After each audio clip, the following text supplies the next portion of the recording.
ఇప్పుడిప్పుడే వారు చేసినటువంటి వాగ్దానాలన్నీ కూడా మరి భంగం అయిపోయి ప్రజలకు ఇప్పుడిప్పుడే తెలుస్తున్న తరుణం ఇది. మొదటి నుండి కూడా బీఆర్ఎస్ పార్టీ అధినేత కేసీఆర్ గారు పదే పదే చెప్తా ఉన్నారు, వీరు ప్రజలని మోసం చేసేటువంటి వాగ్దానాలతో, మోసపూరితమైన వాగ్దానాలతో, అసత్య ప్రచారాలతో, అబద్ధాల పునాదుల మీద ఏర్పడినటువంటి ప్రభుత్వమే ఈ కాంగ్రెస్ ప్రభుత్వం రేవంత్ రెడ్డి గారి నాయకత్వంలో. వారు వచ్చిన వెంబడే 100 రోజుల్లో 13 అంశాలతో కూడినటువంటి 6 గ్యారెంటీలని పూర్తి చేస్తామని చెప్పేసి పెద్ద మోసపూరితమైన వాగ్దానం.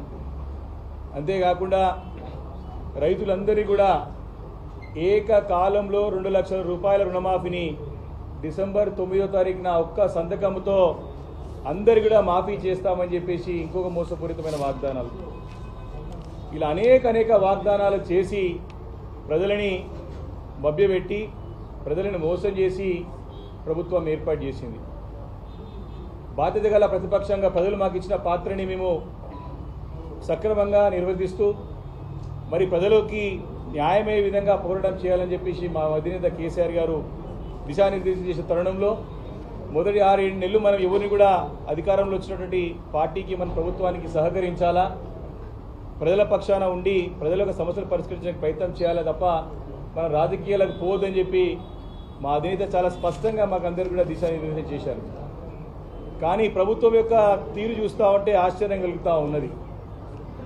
వారు ఇచ్చిన వాగ్దానాన్ని తుంగలో దొక్కడమే కాకుండా మా పైన గతంలో 10 సంవత్సరాలు తెలంగాణ రాష్ట్రాన్ని, యావత్ భారతదేశంలోనే తెలంగాణ రాష్ట్రాన్ని ఒక నంబర్ 1 రాష్ట్రంగా తీర్చిదిద్దినటువంటి ఘనత, చరిత్ర మరి బీఆర్ఎస్ పార్టీది, కేసీఆర్ గారి నాయకత్వంలో మా పార్టీది.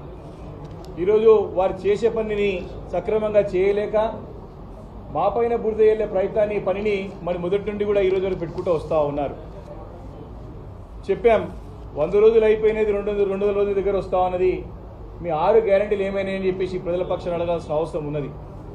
అదేవిధంగా రైతులందరికీ కూడా మీరు ఏకకాలంలో 2 లక్షల రూపాయలు రుణమాఫీ చేస్తామని చెప్పి ఎన్నికల ప్రచారంలో మీరు పోయి వెంబడే రుణాలు తెచ్చుకోండి, రుణాలు తెచ్చుకోకపోతే పోయి తెచ్చుకోండి బ్యాంకులలో అని చెప్పి ఇదే ముఖ్యమంత్రి ఆ రోజు పిసిసి అధ్యక్షుడు ఉండి ప్రజలని అందరినీ కూడా పక్కదో పట్టించిన సందర్భం మనం చూసాం.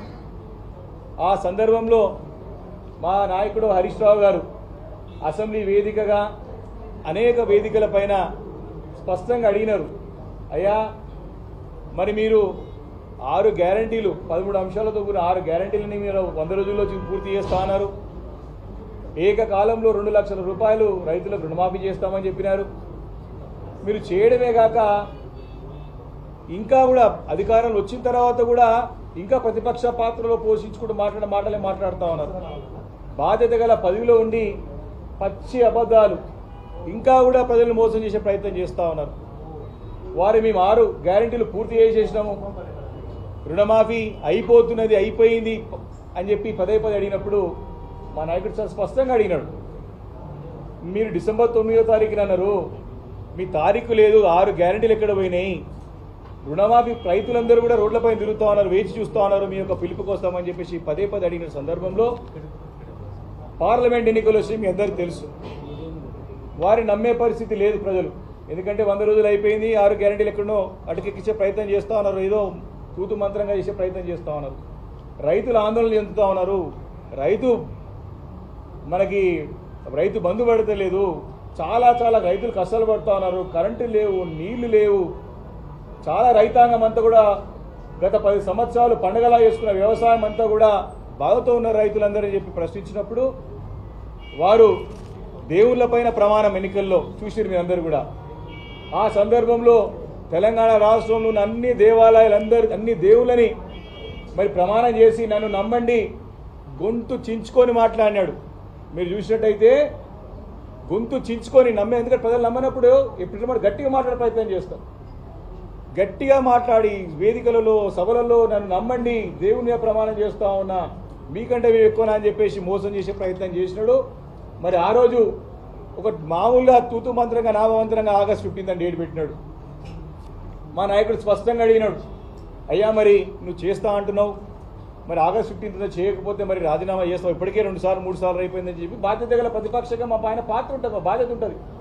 మా నాయకుడు హరీష్ రావు గారు స్పష్టంగా అడిగినప్పుడు మీరు రాజీనామా మీరు చేస్తా, ఖచ్చితంగా రుణమాఫీ చేస్తాను, 6 గ్యారెంటీలు అడిగితే దాని చేస్తాను, ఆగస్టు 15 చేసి చూపిస్తా, మీరు రాజీనామా సిద్ధంగా పెట్టుకోమని చెప్తే ఓపెన్ ఛాలెంజ్ ఆ రోజు మీ అందరూ కూడా, శాసనసభ్యులందరూ కూడా లిఖితపూర్వకంగా లెటర్ తీసుకొని పోయి మీలాంటి సీనియర్ జర్నలిస్ట్కి మాకు లెటర్ క్లియర్గా ఇచ్చినాం. ఆ రోజు 13 అంశాలతో కూడిన 6 గ్యారంటీలు, రుణమాఫీని మీరు ఆగస్టు 15 చేసినట్టయితే మేము రాజీనామా చేయడంతో పాటు ఎన్నికల్లో పోటీ చేయమని చెప్పేసి చాలా స్పష్టంగా చెప్పారు ఆ రోజు హరీష్ రావు గారు. చాలా స్పష్టంగా దాన్ని దాటివేసే ధోరణిలో, పక్కదో పట్టించే ధోరణిలో చేస్తాం, అది చేస్తాం, ఇది చేస్తామని చెప్పి మరి ఎన్ని వేల కోట్లు చేయాల రుణమాఫీ? బ్యాంకర్స్ లెక్క ప్రకారం 49,000 కోట్ల రూపాయలు రుణమాఫీ చేయాలా? మరి దాని తర్వాత మాట్లాడుకుంటూ 41,000 చేస్తారు. తర్వాత ఒక మీటింగ్లో చెప్తారు, నేను కడుపు కట్టుకుంటే 40,000 రూపాయలు, 40,000 కోట్ల రూపాయలు మేము ఒక సంవత్సరం రుణమాఫీ చేస్తామని చెప్పినాడు.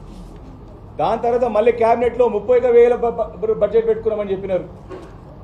అసెంబ్లీ వేదికగా మేము పదే అడిగినాం. ఆ రోజు హరీష్ రావు గారు చాలా స్పష్టంగా అడిగినారు, అగ్రికల్చర్ సబ్జెక్ట్ చూసుకుంటూ. కేటీఆర్ గారు స్పష్టంగా అడిగినారు ఆ రోజు, అయ్యా మీరు 31,000 కోట్ల రూపాయలు అని చెప్పినారు, మీ బడ్జెట్లోకి డబ్బులు కనపట్లేవు అని చెప్తే దాన్ని 26 కోట్ల కుదించే ప్రయత్నం చేసినారు. మళ్ళీ దాని తర్వాత మేము అడిగినాం, అయ్యా రైతాంగం అంతా కూడా ఇబ్బంది పడుతూ ఉంది, తెలంగాణ రాష్ట్రం అంతా కూడా, మీరు సరైన సమయంలో కరెంట్ ఇవ్వలేకపోతా ఉన్నారు, నీళ్ళు ఇవ్వకపోతా ఉన్నారు, రైతు బంధు మీకే ఇదేంది 10,000 మేము వస్తే 15,000 వేస్తామని చెప్పినారు, రైతు బంధు పోయింది, భరోసా పోయింది. ఈ రకంగా రుణమాఫీ చేస్తా అని చెప్పి దీనిపైన స్పష్టత లేదు. మీరు చర్చ పెడతా అన్నారు, మీరు చేసే రుణమాఫీ చర్చ పెట్టండి, రైతు భరోసా ఇస్తా అని చెప్పారు, చర్చ పెట్టండి అని పదే అడిగితే ఆ రోజు తోక ముడుచుకొని మమ్మల్ని అందరూ కూడా బయటికి వెళ్ళే విధంగా ముఖ్యమంత్రి గారు ఎంత అన్పాపులర్ ముఖ్యమంత్రి అండి భారతదేశంలో. సరైన సమయంలో చర్చ జరుగుతూ ఉంటే వచ్చి బురద వెళ్ళే ప్రయత్నం చేస్తూ ఉంటారు, వ్యక్తిగత దూషణకు చేస్తూ ఉంటారు, చచ్చిపోవాలని కోరుకుంటూ ఉంటారు. ఇంత దారుణమైన పరిస్థితి అంటే ముఖ్యమంత్రిని ఎవరు కూడా తెలంగాణ ప్రజలందరూ కూడా బాధపడుతూ ఉన్నారు. ఇలాంటి ముఖ్యమంత్రి రావడం మా దురదృష్టం, బాధపడుతున్నారు. మా మంచి నాయకుడిని మేము కోల్పోయినాం, మా కేసీఆర్ గారు అంటే బ్రహ్మాండంగా ఉండే మాకు ఈరోజు అని బాధపడుతూ ఉన్నారు.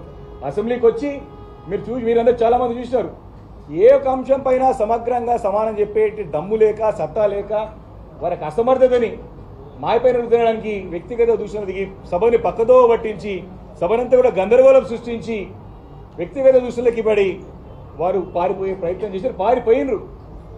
అసెంబ్లీ వేదిక కూడా పారిపోయినారు. ఈ క్రమంలో మేము బయట కూడా అడిగినాం, అయ్యా మరి ఏకకాలం అంటే అందరికీ ఒకటేసారి వేస్తాను అనుకుంటాం కదా, నెల రోజుల పాటు చేస్తామని చెప్పినా సరే ఏదో ఒకటి రైతులకు కావాలనేది మాకు న్యాయం కావాలనేటువంటి సంకల్పంతో మంచి సంకల్పంతో మేము ఉన్నాం కాబట్టి చేస్తే మంచిదే కదా అని చెప్పి ఆలోచన చేసినాం. ఈరోజు 3 దఫాలుగా చేస్తారు, 2 లక్షల రూపాయల రుణమాఫీ చేస్తామని చెప్పి ఈరోజు మాత్రంగా మీరు చూసినట్టయితే